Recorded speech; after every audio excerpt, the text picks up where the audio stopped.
Hi viewers, welcome to N5. Me Dr. Srinivas Rishi, Vedic numerologist, neuroscience, science beyond science changing many lives. Numerology ఎన్నో రకాలుగా వ్యక్తులకి మంచి పాత్రను చూపిస్తుంది, success యొక్క మార్గాన్ని చూపిస్తుంది, ఎప్పుడు ఏం జరుగుతుందో చెప్తుంది. అందులో భాగంగా మనం ఎన్నో ఎనాలిటికల్గా తీసుకొని వస్తున్నాం. సో దాంట్లో భాగంగా రీసెంట్గా మనం చేసినటువంటిది కేటీఆర్ వర్సెస్ రేవంత్ రెడ్డి గారికి 2028 ఎలక్షన్స్లో ఎలా ఉంటుందని చెప్పుకున్నాం మనం. సో ఇదంతా కూడా వ్యక్తిగతంగా ఎవరిని ఉద్దేశించింది కాదు, ఎవరికి ఫేవర్ అని కాదు, ఎవరికి రైట్ ఆపోజిట్ అని కాదు. వారి యొక్క డేట్ ఆఫ్ బర్త్ ప్రకారంగా న్యూమరాలజీ, న్యూమరోసైన్స్ ఏం చెప్తుంది, వారికి నడుస్తున్నటువంటి దశలు ఏంటి, ఆ మహాదశకి అంతర్దశకి ఏమైనా పొంతన ఉందా, అవి ఏ విధంగా వారికి ఉపయోగపడుతున్నాయి. సో దాని ప్రకారంగా వారి యొక్క విజయం ఉంటుందా లేదా అనేది మనం చూస్తున్నాం. మనం ఎన్నో రకాలుగా చూసాం. మనం జూబ్లీ హిల్స్ ఎమ్మెల్యే నవీన్ యాదవ్ది కూడా మనం చెప్పడం జరిగింది. అదేవిధంగా ఐపీఎల్ మ్యాచ్ కూడా మనం ఫైనల్లో ఏది విన్ అవుతుందని చెప్పినాం, అది కూడా ప్రూవ్ అయింది. ఎన్నో సినిమాల గురించి ఎప్పుడు రిలీజ్ చేస్తే ఎలా ఉంటుంది, ఎప్పుడు హిట్ అవుతుందని చెప్పినాం, అవి కూడా ఆ విధంగా హిట్ అయినటువంటి సందర్భాలు కూడా మనం చూసాం. ఇప్పుడు ఈరోజు మీకు తీసుకురావాల్సింది అంటే, లాస్ట్ వీడియోలో కేటీఆర్ వర్సెస్ రేవంత్ రెడ్డి మనం చూసినప్పుడు ఇద్దరు కూడా టగ్ ఆఫ్ వార్ ఉన్నారు. ఇద్దరికి కూడా చాలా టఫ్ ఫైట్ ఉండే అవకాశం ఉంది. కానీ ఒక కొంచెం ఎడ్జ్ మాత్రం, అంటే విన్నింగ్ ఎడ్జ్ కూడా కేటీఆర్కే రావడం జరిగింది. ఎందుకంటే మహాదశ ప్లస్ అంతర్దశ రెండు కూడా కేటీఆర్కి రైట్ సిమిలర్గా ఉన్నాయి కాబట్టి. సో ఇదంతా కూడా ఏంటంటే ప్లానెట్స్ యొక్క ప్రభావం ఉంటుంది. మనం చెప్పుకున్నాం యుఎస్ఏ యొక్క పాలిటిక్స్, అంటే యుఎస్ఏ సెనెట్ ఎలా అయితే జరుగుతుందో ఇండియాలో కూడా ఆ విధంగా పొలిటీషియన్స్ మారితే బాగుంటుందని నా యొక్క ఉద్దేశం. మంచిని తీసుకుందాం, ఎప్పుడు కూడా వారు మన యొక్క ఆపోజిట్లో ఉన్నా కానీ మంచిని తీసుకొని తప్పకుండా వారికి కూడా స్థానం కల్పిస్తూ ప్రపంచంలోనే మనం కూడా ఒక గుర్తింపు పొందాలని అనుకుంటున్నారు. రాజకీయ నాయకులందరూ కూడా ఎవరు గెలిచినా ఎవరు ఓడినా తప్పకుండా ఉన్నటువంటి పార్టీలో ఉన్నటువంటి మంచి ఎమ్మెల్యేస్ని ఆ యొక్క గెలిచిన పార్టీలోకి తీసుకొని వారికి పదవులు ఇచ్చి వారి యొక్క సర్వీసెస్ను రాష్ట్ర అభివృద్ధిలో ఉపయోగించుకోవాల్సిందిగా కోరుకుంటున్నాను. సరే, ఈరోజు మరి కేసీఆర్ గారిది ప్లస్ రేవంత్ రెడ్డి గారి గ్రిడ్ చూద్దాం ఎలా ఉంది, ఎవరికి యాక్చువల్గా ఎడ్జ్ ఉంది. మీకు ఇక్కడ ఒక ఆశ్చర్యకరమైన విషయం ఏంటంటే, కేసీఆర్ గారి గురించి మనం ఈ యొక్క దశలు రాసేటప్పుడు తెలిసినటువంటి కొన్ని విషయాలు మీకు చెప్తాను నేను. ఎందుకు ఇప్పుడు జరగబోయేది కూడా జరగవచ్చు అని చెప్తున్నానంటే, ఇక్కడ కల్వకుంట్ల చంద్రశేఖరరావు గారు కేసీఆర్ మన యొక్క రాష్ట్ర సాధకుడు, ఉద్యమ నాయకుడు, 10 సంవత్సరాల వరకు రాష్ట్ర ముఖ్యమంత్రిగా ఉంటూ రాష్ట్రాన్ని ఎన్నో విధాలుగా అభివృద్ధి చేసినటువంటి వ్యక్తి కల్వకుంట్ల చంద్రశేఖరరావు గారు. సో ఇక్కడ రేవంత్ రెడ్డి గారు రెండవ రాష్ట్ర ముఖ్యమంత్రిగా కావడం జరిగింది. అంటే తెలంగాణ రాష్ట్ర రెండవ ముఖ్యమంత్రిగా కావడం జరిగింది. మొదటి ముఖ్యమంత్రి కల్వకుంట్ల చంద్రశేఖరరావు గారు అయితే రెండవ ముఖ్యమంత్రిగా రేవంత్ రెడ్డి గారు కావడం జరిగింది. మరి ఇక్కడ చూద్దాం, అంటే మీకు కొన్ని నమ్మకాన్ని కలిగించే విషయాలు. అంటే ఇక్కడ రేవంత్ రెడ్డి గారి కంటే ముందు చంద్రశేఖరరావు గారు రాజకీయాల్లో ఉన్నారు కాబట్టి తన యొక్క ప్రస్థానంలో ఎలా జరిగింది, ఇప్పుడు ఎలా జరగబోతుందని మీకు చూపిస్తాను. ఇక్కడ జస్ట్ ఒక శాంపిల్. 17th ఫిబ్రవరి 1954లో పుట్టాడు KCR. Okay, this is about 8 1 + 7 8 birth number. Destiny number 2లో ఉన్నాడు, 8 and 2. ఓకే, ఈ కాంబినేషన్లో ఉన్నాడు. Somewhat good, but it's not that much. But ఇక్కడ వచ్చేసిందంటే తన యొక్క గ్రిడ్లో ఉన్నటువంటి నంబర్లు 178 284 అనే కాంబినేషన్స్ అండ్ 5 అనే ఒక కాంబినేషన్ తనకి కలిసి వచ్చింది ఇక్కడ.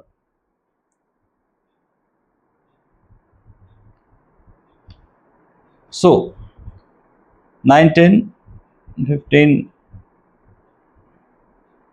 91. సో ఇతని యొక్క మొండితనం 284 అనేది తన యొక్క స్టబర్నెస్ చూపిస్తుంది. 178 ఏది ఇంట్యూషన్ చూపిస్తుంది. అంటే ఇక్కడ రవిగ్రహం ఇంతకుముందు మనం చెప్పుకున్నట్టుగా ఒక రాజకీయ నాయకుడికి కావాల్సినటువంటి సంపూర్ణమైనటువంటి నంబర్లు కేసీఆర్ గారికి ఉన్నాయి. 1788457 ఈ నంబర్స్ సంపూర్ణంగా రాజకీయ నాయకుడికి కావాల్సినటువంటివి. సో కేసీఆర్ గారికి ఉన్నాయి. మరి చూద్దాం. తను పుట్టినప్పుడు స్ట్రగ్లింగ్ టైమే, 8 years 54 to 62 వరకు కొంచెం స్ట్రగ్లింగ్ టైమే. దెబ్బలు తగలడం కానీ, ఆరోగ్య పరిస్థితులు కానీ బాగా లేకుండా ఉండొచ్చు. స్కూలింగ్ కూడా కొంచెం మామూలుగానే ఉంటుంది. దానికి పాపులారిటీ అంటే ఇంటర్మీడియట్కి వచ్చిన తర్వాత మంచి ఇంటర్మీడియట్ గ్రాడ్యుయేషన్కి వచ్చినప్పుడు ఒక మంచి నాయకుడు ఎదిగాడు. 60-71 బిట్వీన్. అండ్ దశ 9లో ఉన్నాడు, పాపులారిటీ వచ్చింది 1960-71లో. మీరు కేసీఆర్ గారి చరిత్ర చూస్తే ఈ యొక్క దశలు చూస్తూ మీరు చూడండి, మీకు తెలుస్తుంది. దశ 1 1971-72 19 years వచ్చేటప్పుడు, అంటే డిగ్రీలో ఉన్నాడు. డిగ్రీలో మంచి విద్యార్థి నాయకుడిగా తన యొక్క సత్తా చాటడం జరిగింది. అది దశ 1లో ఉన్నాడు అప్పుడు, అంటే రవి దశ కలిసి వచ్చింది. దశ 2 1972-74 మధ్యన కొంచెం ఎమోషనల్ టైం ఉండి ఉంటుంది. ఆ టైంలో తన ఇంట్లో ఏదైనా సంఘటన జరగవచ్చు. అండ్ 1974-77 ఇది తనకి గురుదశ వచ్చింది. అంటే గురుదశ అంటే ఇక్కడ ఏంటి, పీజీ చేయడం. 1920-21-20 ఈ పీజీ అంటే గురుదశలో తన యొక్క ఎడ్యుకేషన్ అనేది ఫినిష్ అయింది. అంటే గురుదశ వచ్చినప్పుడు తను పీజీకి వెళ్ళడం 1974-77 బిట్వీన్ తన పీజీ జరిగింది. చూడండి ఎంత అక్యురేట్గా వస్తుందో. తర్వాత తను ఎలక్షన్స్ స్టూడెంట్ నాయకుడిగా ఉన్నప్పుడు, తర్వాత ఎలక్షన్స్లో పాల్గొనడానికి 77-81 మధ్యలో ఒక సంఘటన జరిగింది. అక్కడ రాహు దశలో ఉన్నాడు. అక్కడ ఓడిపోవడం జరిగింది. అంటే ఫస్ట్ టైం తన యొక్క గురుగారు అయినటువంటి మదన్ మోహన్ పైన పోటీ చేసి ఓడిపోవడం జరిగింది. అది దశ 4లో ఉన్నాడు, అప్పుడు రాహు దశలో ఉన్నాడు. చూడండి ఎంత అక్యురేట్గా వస్తుందో. దశ 5లో ఎప్పుడున్నాడు, 1981-86. ఇక్కడ మీరు నమ్మి తీరాల్సిందే, న్యూమరాలజీని మీరు నమ్మి తీరాల్సిందే. 81-86 అనగానే మీ అందరికీ కూడా స్ట్రైక్ అయినటువంటిది ఏంది, సినిమా ఇండస్ట్రీని ఒక ఊపి రాజకీయంగా కూడా ఒక ఊపినటువంటి ప్రపంచ స్థాయి గుర్తింపు పొందించినటువంటి నందమూరి తారక రామారావు గారు తెలుగుదేశం పార్టీ అనేది స్థాపించాడు. అప్పుడు 1981-82 టైంలో, 81-86లో అతను దశ 5లోకి వచ్చాడు. చెప్తున్నాను, మీరు నమ్మాలి ఇక్కడ. 81-86 సో అక్కడ పార్టీలోకి వచ్చాడు. అంటే దశ 5లో తను టీడీపీలోకి వచ్చి అక్కడ ఎలక్ట్ కావడం జరిగింది. ఎమ్మెల్యేగా మొదటిసారి గెలవడం జరిగింది. అంటే దశ 5లో ఉన్నాడు అక్కడ. So that is proven. And దశ 6 మళ్ళీ గెలవడం జరిగింది. 92 వరకు ప్రస్థానం బాగుంది. తాను బయటకు రావాల్సినటువంటి సందర్భాలు ఎక్కడ వచ్చాయి చూడండి. టీడీపీ నుంచి బయటకు రావడం ఎక్కడ జరిగింది, 92-99 బిట్వీన్ ఇక్కడ స్ట్రగుల్ టైం. దశ 7లో ఉన్నాడు కేసీఆర్.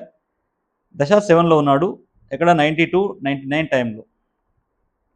సో ఇది కూడా అంటే డిటాచ్మెంట్, అంటే పార్టీకి డిటాచ్మెంట్, అంటే పార్టీకి దూరంగా వెళ్ళిపోవడానికి కావాల్సినటువంటిది. సో పార్టీకి దూరంగా వెళ్ళిపోయాడు. సో దశ 8 స్ట్రగ్లింగ్ టైం.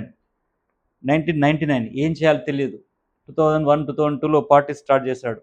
అక్కడ నుండి 2007 వరకు this is totally struggling time, 8 years struggling time. ఆ స్ట్రగ్లింగ్లో భాగంగా ఇక్కడ పాపులారిటీ ఎక్కడ వచ్చింది చూడండి. 2007-2016 మధ్యలో పాపులారిటీ వచ్చింది కేసీఆర్ గారికి. ఎంత అక్యురేట్గా మనకి న్యూమరాలజీ ఇస్తుందో చూడండి మీకు. అంటే దశ 9 అనుకున్నాం. దశ 9 అనేది ఒక వ్యక్తికి తను ఉన్నటువంటి రంగంలో పాపులారిటీని తీసుకొస్తుంది. మనం ఏ రంగంలో ఉంటే ఆ రంగంలో, అది సినిమా రంగం కావచ్చు, రాజకీయ రంగం కావచ్చు, విద్యారంగం కావచ్చు, ఇంకేదైనా బిజినెస్ వ్యాపార రంగం కావచ్చు, అదే పాపులారిటీ వస్తుంది. సో 2007 and 2016 అంటే అందరికీ తెలిసిందే. ఏంటది, 2014 మన యొక్క తెలంగాణ రాష్ట్ర అవతరణ జరిగింది జూన్ 2 రోజు. సో అది ఆ టైం 2007-16 కేసీఆర్కి విపరీతమైనటువంటి పాపులారిటీ అన్నట్టు, అంత ఫేమస్ అయిపోయాడు. చూడండి దశ 9 అంటే జరిగిన సంఘటనలు చెప్తున్నాను. అంటే ఎందుకు చెప్తున్నాను జరిగిన సంఘటనలు అంటే, జరగబోయేది కూడా ఇలాగే ఉంటుంది అని చెప్పడం కోసం జరిగింది చెప్తున్నాను. అండ్ 2016-17 రవి దశలో ఉన్నాడు, ముఖ్యమంత్రి అయిపోయాడు. అద్భుతంగా కొంచెం ఎమోషన్ తన యొక్క కుటుంబ పరంగా తన భావాలు చనిపోవడం అదంతా కూడా సంథింగ్ ఇక్కడ జరిగింది. 19 తర్వాత ఇది కోవిడ్ టైం ఎమోషనల్ టైం ఇక్కడ యాక్చువల్‌గా 2 ఇయర్స్ 19-2021 వరకు కూడా కోవిడ్-19 రావడం, రాష్ట్రం యొక్క ఆర్థిక పరిస్థితి అంతా కూడా దెబ్బతినడం ఇదంతా కూడా జరిగినటువంటి సంఘటనలు కోవిడ్ టైంలో. సో 19-21 అది దశ 2. దశ 3 వచ్చింది ఇక్కడ గురుదశ వచ్చింది 2019-2022 గురుదశకొచ్చాడు. గురుదశకొచ్చాడు సరే మరి ఏమైంది 22లో గురుదశకొచ్చాడు. Somewhat okay. బాగుంది ఆరోగ్యం అంతా కూడా. అయినా కోవిడ్ నుంచి బయటపడిపోయినాం. మనంతా రాష్ట్రం అంతా కూడా బయటపడిపోయింది. సరే ఇక్కడ అప్పుడు రాహు ఎంటర్ అయ్యాడు. ఎప్పుడు ఎంటర్ అయ్యాడు? రాహు దశ 4 రాహు దశ ఎంటర్ అయ్యాడు. దశ 4 ఇది ఇక్కడ 2022లో ఎంటర్ అయ్యాడు. 2022 నుంచి 2026 వరకు అంటే మొన్న ఫిబ్రవరి 17కి రాహు దశ కంప్లీట్ అయ్యింది. అంటే ఈ 4 ఇయర్స్ కేసీఆర్ గారు రాహు దశలో ఉన్నారు. రాహు దశ కంప్లీట్ అయింది ఇక్కడ. సో అంటే టీఆర్ఎస్కి అక్కడ ఎడ్జ్ ఉన్నప్పటికీ రేవంత్ రెడ్డి యొక్క దశ బాగుందా, మన యొక్క కేసీఆర్ యొక్క దశ 4లోకి అంటే దశ 4లోకి వెళ్ళడం, రాహు దశలోకి వెళ్ళడం, అది అక్కడ ఫెయిల్యూర్ జరగడం జరిగింది. ఇది అక్యురేట్గా అంటే స్టడీ నుంచి ఇప్పుడు చూస్తున్నాం కదా, జరిగినాయి అంటే ఇక్కడ జరగబోయేది కూడా ఇది అవుతుందంటారు. సో అలా ఇప్పుడు ఏం చెప్తున్నానంటే దశ 5లోకి వచ్చాడు అన్నగారు, మళ్ళీ కేసీఆర్ గారు దశ 5లోకి వచ్చారు. సో సేమ్ 1981లో ఉన్నటువంటి దశ కేసీఆర్ గారికి ఇప్పుడు రిపీట్ అయింది. 1981-82 ఆ టైంలో ఉంది కదా, టీడీపీలో జాయిన్ అప్పటి దశ, ఆ దశ మళ్ళీ ఇప్పుడు వచ్చింది. దశ 5లో ఉన్నాడు. 31 2026-31 అంటే మనకు 28-29 బిట్వీన్లో ఎలక్షన్స్ వస్తున్నాయి. సో ఇక్కడ ప్రాబ్లం ఏంది, మన యొక్క రేవంత్ రెడ్డి గారిది దశ 7లో ఉన్నాడు. అక్కడ రేవంత్ రెడ్డి గారి దశ 7లో ఉంది, ఇక్కడ కేసీఆర్ గారి దశ 5లో ఉంది. So that is the thing. Let us see what happens next. And దశ 6 శుక్రదశ ఉంది మన నెక్స్ట్ 6 ఇయర్స్.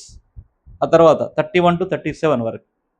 ఇతనికి క్రిటికల్ టైం ఎక్కడ ఉందంటే 32-47 వరకు, 2032-47 వరకు తన యొక్క ఆరోగ్యం బాగాలేకపోవడం కావచ్చు, పదవీ వియోగం కావచ్చు, ఏదైనా కావచ్చు. 2032 నుంచి 2047 మధ్యన కేసీఆర్ గారికి ఏదైనా జరగవచ్చు. అది ఆరోగ్యపరమైనటువంటిది కావచ్చు, ఇంకేదైనా కావచ్చు. 37 వరకు మాత్రం తను అద్భుతంగా ఉన్నాడు. సో శుక్రదశ ఉంది, తర్వాత ఈ యొక్క దశ ఉంది. సో ఇప్పుడు మనం చూద్దాం ఇయర్లీ దశ. మనం మహాదశలో ఉంది కదా, ఇయర్లీ దశ చూద్దాం. 26లో దశ 9లో ఉన్నాడు. తనకు 2026-27 ఫిబ్రవరి వరకు దశ 9లో ఉంటాడు. పాపులారిటీ వచ్చే అవకాశం ఉంది మళ్ళీ. తర్వాత 2027-2028 శుక్రదశకు వచ్చాడు. మళ్ళీ శుక్రదశలో ఉన్నాడు. మంచి ఆరోగ్యము, లగ్జరీ లైఫ్ను గడిపే అవకాశాలు. ఇక్కడ 2028లో నేను చెప్పాను మహాదశ అంతర్దశ రెండు కూడా సేమ్ దశలో ఉన్నప్పుడు వారిని ఆపడం అనేది ఎవరి తరం కాదు.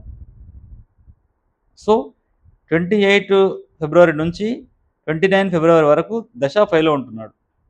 తన మహాదశ ఎక్కడి నుంచి ఎక్కడ ఉంది, దశ 5 2026 నుంచి 31 వరకు ఉంది. అంటే ఈ యొక్క మహాదశ 5లో ఉన్నాడు, అంతర్దశ 5లో ఉన్నాడు. సో మీకు అర్థమై ఉంటుంది.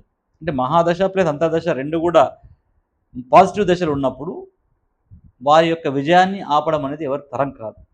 ఇక్కడ ఏమైపోయింది, రేవంత్ రెడ్డి గారికి అక్కడ 7లోకి వెళ్ళిపోయాడు, కేతు దశలోకి వెళ్ళిపోయాడు. అంటే 2022లో ఏ విధంగా అయితే కేసీఆర్ గారు రాహు దశలోకి వెళ్ళిపోయారో, ఇప్పుడు 2028 ఆ టైంలో ఎలక్షన్స్ టైంలో రేవంత్ రెడ్డి గారు కేతు దశలో ఉన్నారు. సో దానివల్ల అంటే ఇదంతా కూడా మనం అంతా కూడా ఒక puppets in the hands of God planets. మనం అనుకుంటాం నేను ఇతనికి చేశాను, నేను గొప్పవాడిని, అతను ఓడగొట్టాను, ఇతను ఓడగొట్టాను, నేను గెలిచాను, నేను పోయాను కాదు. ఆయా రంగంలో ఆ యొక్క టైంలో మనకు వచ్చే దశల వల్ల కొంతమంది మిత్రులుగా మారుతారు, కొంతమంది శత్రువులుగా మారుతారు, కొంతమంది గెలుస్తారు, కొంతమంది ఓడుతారు. ఆ విధంగా జరుగుతుంది. 2023లో జరిగినటువంటి సంఘటన కూడా అదే. సేమ్ రాహు దశలో కేసీఆర్ గారు ఉండడం, మంచి దశలో ఉచ్చ దశలో రేవంత్ రెడ్డి గారు ఉండడం, అక్కడ రేవంత్ రెడ్డి గారు గెలవడం జరిగింది. అదేవిధంగా ఇక్కడ కూడా ఇప్పుడు నెక్స్ట్ వచ్చే ఎలక్షన్స్‌లో రేవంత్ రెడ్డి గారు దశ 7లోకి వెళ్ళడం, కేసీఆర్ గారు దశ 5లోకి రావడం. దానికి తోడు మహాదశలో 5 ఉండడం, అంతర్దశలో కూడా 5 ఉండడం అనేది ప్లస్ పాయింట్ వచ్చింది. కాబట్టి రాసి పెట్టుకోండి. మళ్ళీ నెక్స్ట్ ఎలక్షన్స్‌లో 100% BRS or TRS whatever it is, it's going to win. దానికి కారణం దశలు మాత్రమే. మన యొక్క దశలు బాగున్నప్పుడు ఆటోమేటిక్గా మన యొక్క రంగంలో పాపులారిటీ అవుతాం. ఎవరు తొక్కినా ఎవరు తొక్కకపోయినా ముందుకెళ్తుంటాం. కాబట్టి that is numerology is an accurate one. చెప్పాను కదా ఇప్పుడు ఈ యొక్క 81, 86 అంటే టీడీపీ పెట్టినటువంటి టైం. నందమూరి తారక రామారావు టీడీపీ పెట్టినప్పుడు అతను 5 దశలో ఉన్నాడు. అతను శుక్రదశ వచ్చింది, మినిస్ట్రీ చేశాడు, ట్రాన్స్పోర్ట్ మినిస్ట్రీ, డిప్యూటీ అవన్నీ చేశాడు. ఆ డిప్యూటీ చేసినప్పుడు అతని యొక్క దశ 7లోకి వచ్చాడు. డిటాచ్మెంట్ చెప్పాను కదా, పార్టీని విడిపోవడం. ఇప్పుడు రేవంత్ రెడ్డి గారికి దశ 7 వచ్చింది. తను పార్టీని వీడతాడా ఉంటాడా అని that's a different case. But Revanth Reddy గారికి దశ 7లోకి వచ్చాడు కాబట్టి ఇక్కడ ఆపోజిట్ క్యాండిడేట్ అయినటువంటి కేసీఆర్కు దశ 5లో ఉన్నాడు కాబట్టి విన్నింగ్ ఛాన్సెస్ అన్నీ కూడా టీఆర్ఎస్ వైపు ఉండే అవకాశాలు చాలా ఉన్నాయని చెప్పొచ్చు. మనం ఇక్కడ మళ్ళొకసారి ఆల్రెడీ మనం కేటీఆర్ యొక్క దశ ప్లస్ రేవంత్ రెడ్డి గారి యొక్క దశ చూసినప్పుడు చెప్పాను. ఆ యొక్క వీడియో చూసి మీకు అర్థమవుతుంది. మళ్ళీ ఒకసారి ఇక్కడ రేవంత్ రెడ్డి గారి దశలు చూసినట్లయితే 2000 ఇప్పుడు 23 కదా, 23లో 2023లో మహాదశ ఎలా ఉంది చూడండి. ఇక్కడ మహాదశలో 9లో ఉన్నాడు. అదేవిధంగా మనకు అంతర్దశలో వచ్చేసరికి అంతర్దశలో ఎక్కడ వచ్చాడు? అంతర్దశలో 128 దశ 7లోకి వచ్చాడు. ఇక్కడ 9 ఉంది, అంటే మహాదశలో 9 ఉంది, అంతర్దశలో 7 ఉంది. ఇక్కడ ప్రాబ్లం అయిపోయింది. అంటే ఇయర్లీ దశ. అంతర్దశ అంటే ఏంటి? ఇక్కడ ఇయర్లీ దశ. మనం న్యూమరాలజీలో చెప్పుకోవాల్సింది ఏంటంటే అంతర్దశ అంటే ఇయర్లీ దశ, మహాదశ అంటే అది కంప్లీట్ టోటల్గా years, 3 years 4 years of time ఏదైతే తీసుకుంటాం క్యాలిక్యులేషన్, దాన్ని తీసుకుంటాం. అంటే బై బర్త్ నుంచి, బర్త్ టైం నుంచి కూడా. కాబట్టి 24 to 33 అనేది దశ 9లో వచ్చింది. అంటే 24లో అతనికి పాపులారిటీ వచ్చింది కదా, చూస్తాం కదా. 23లో 24 ముఖ్యమంత్రి కావడం అనేది జరిగింది. 24 to 33 వరకు ఇదంతా కూడా జరిగింది. ప్లస్ అక్కడ అతనికి గురుదశ కూడా ఉండడం జరిగింది. 27 టైంలో గురుదశ ఉంది, అక్కడికి వచ్చేసి వెళ్ళిపోయాడు అతను. గురుదశ ఇక్కడికి 27 to 28 వస్తుంది, అక్కడికి సరిపోయింది. సో ఇక్కడ 33, 34లో రవిదశలోకి వస్తున్నాడు. నేను చెప్పుకుంది అదే. మళ్ళీ బై ఎలక్షన్స్ వచ్చినప్పుడు తను విన్ అవుతాడు. అంటే రాజకీయంగా సమాప్తి కాదు, మళ్ళీ విన్ అవుతాడు.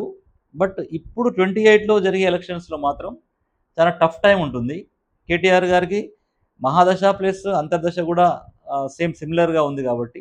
అదేవిధంగా కేసీఆర్ గారికి కూడా మహాదశ అంతర్దశ, మహాదశ 5లో ఉన్నాడు, అంతర్దశ 5లో ఉన్నాడు కాబట్టి ఇక్కడ ఎడ్జ్ అనేది, అంటే విన్నింగ్ ఎడ్జ్ అనేది బీఆర్ఎస్ వైపే ఉన్నట్టుగా మనకు న్యూమరాలజీ చెప్తుంది.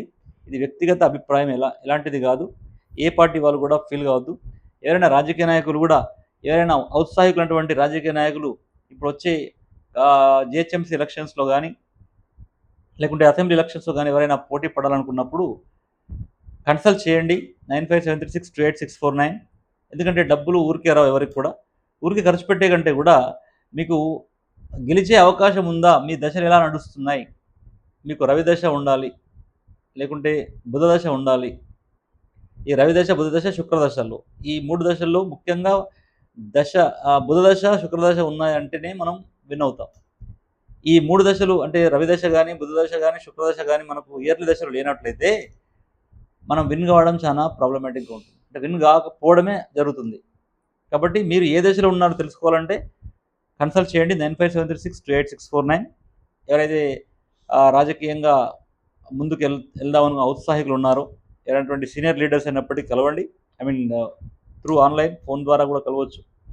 తప్పకుండా మీకు ఆ ఎలక్షన్ జరిగే సమయంలో ఏ దశ ఉందో నేను చెప్తాను. ఆ టైంలో అనవసరంగా డబ్బులు ఖర్చు పెట్టుకోవడం, ఓడిపోవడం కంటే కూడా ఆ టైంని పక్క తప్పించేసి మీకు మంచి దశ ఉన్నప్పుడు పోటీ చేస్తే గెలుస్తారు. ఆ టైంలో మరి ఎవరు చేయాలంటే మీ ఇంట్లో వాళ్ళ దశలు ఎలా ఉన్నాయి వాళ్ళని నిలబెట్టండి. మీ అబ్బాయి దశ బాగుందనుకోండి, ఆ టైంకి అబ్బాయి నిలబెట్టండి. మీ వైఫ్ టైం బాగుందనుకోండి, మీ వైఫ్ నిలబెట్టండి. ఆ విధంగా మారాలి. కానీ నేనే ఉంటాను, దశ బాగున్నా లేకున్నా డబ్బులు ఖర్చు కావడం తప్పితే ఏముండదు. కాబట్టి న్యూమరాలజీ అక్యురేట్గా ఇస్తుంది. మనం చూసాం కదా, కేసీఆర్ గారిది ఎప్పటి నుంచి 1981 ప్రస్థానం నుంచి చూసాం. అంతకుముందు 1977, 81 మధ్యలో ఒకసారి ఓడిపోవడం జరిగింది కాబట్టి అది అక్కడ ఓడిపోయినప్పుడు తను రావు దశలో ఉన్నాడు. 81 నుంచి అక్కడ 82లో ఎన్టీ రామారావు గారు టీడీపీ పెట్టడం. సో అదంతా కూడా మనం జరిగినది కూడా చూస్తున్నాం కాబట్టి జరగబోయేది కూడా అదే. కాబట్టి ఇది వ్యక్తిగత అభిప్రాయం కాదు. ఇది ప్యూర్లీ న్యూమరాలజికల్గా వారి యొక్క డేట్ ఆఫ్ బర్త్, గూగుల్లో ఉన్నటువంటి, వికీపీడియాలో ఉన్నటువంటి ఆధారాలను బట్టి చెప్పడం జరిగింది. కాబట్టి ఎవరు కూడా అన్యథా భావించొద్దు, ఏ పార్టీ వాళ్ళు కూడా. So numerology is an accurate prediction. Believe it and follow it. Thank you so much. Subscribe, share and